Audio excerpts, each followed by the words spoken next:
গতকাল রাতে আমরা বিভিন্ন সামাজিক যোগাযোগ মাধ্যমে জানতে পেলাম যে বিশেষ একটা দলের কোনো একটা ব্যক্তির কোম্পানিকে এই ভোট গণনার দায়িত্ব দেওয়া হয়েছে এবং তাদেরকেই আবার ব্যালট পেপার ছাপানোর দায়িত্ব দেওয়া হয়েছে।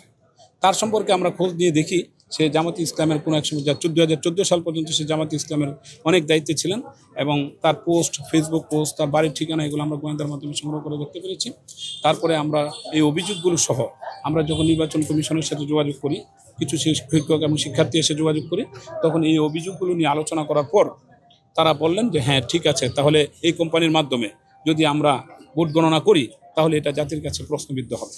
এটা মেনে নিয়ে তারা সেই ভোট গণনা মেশিনের মাধ্যমে ভোট গণনা থেকে সরে আসেন এবং তারা একটা প্রজ্ঞাপনের মাধ্যমে সবাইকে জানিয়ে দেন যে ম্যানুয়াল পদ্ধতিতে হাতে ভোট গণনা করবেন।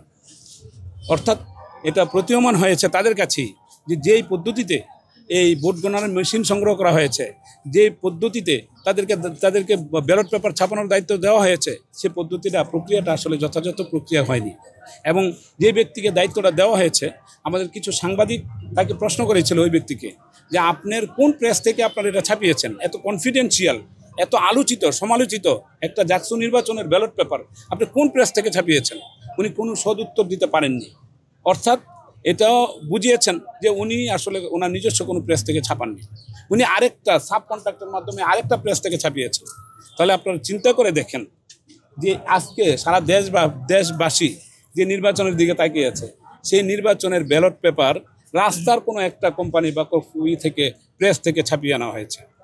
আপনারা জানেন অবশ্যই উদ্দেশ্যমূলক। কোনো উদ্দেশ্য না থাকলে, হ্যাঁ, যেখানে নির্বাচনের জন্য অনেক টাকা বরাদ্দ দেওয়া হয়েছে, সেখানে 2 লাখ 5 লাখ টাকা বেশি লাগলেও একটা ভালো কোম্পানি, অথেন্টিক কোম্পানি, সরকার অনুমোদিত কোনো কোম্পানি থেকে না করে সেটা 4-5 জন কোম্পানিকে ডেকে এনে হঠাৎ করে মন করা একটা কোম্পানিকে দায়িত্ব দেওয়া হয়েছে। সুতরাং এটার পিছনে কারণ আপনারা নিশ্চয়ই বুঝতে পেরেছেন। 15-20 জনের মতো যোগাযোগ করেছি, তারা বিভিন্নভাবে অনেকের আগে দুঃখে বাসায় চলে গেছে।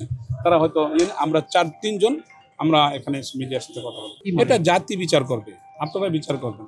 আমাদের যে জাহাঙ্গীরনগর বিশ্ববিদ্যালয়ের সকল অংশীজন তারা বিচার করবেন, তারা যদি এটাকে ভ্যালিডিটি দেন বা দিবেন। এতে আমাদের আর এরপরে তো আর আমাদের কোনো এখতিয়ার নেই বা ক্ষমতাও নেই। এটা রেষারেষির বিষয় না, এটা স্বচ্ছতার বিষয়। আপনি 33 বছর পর যখন আপনার নির্বাচন হলো, তাহলে আপনার বোঝা দরকার ছিল যে আমাদের জাহাঙ্গীরনগর বিশ্ববিদ্যালয়ের সাধারণ শিক্ষার্থী আসলে কি চায়, কোন প্রক্রিয়ায় নির্বাচনটা চায়, কতটুকু স্বচ্ছ নির্বাচন চায়। সেটা যদি আমি বুঝতেই না পারি, তাহলে আমি কিভাবে নির্বাচন কমিশনের দায়িত্ব পালন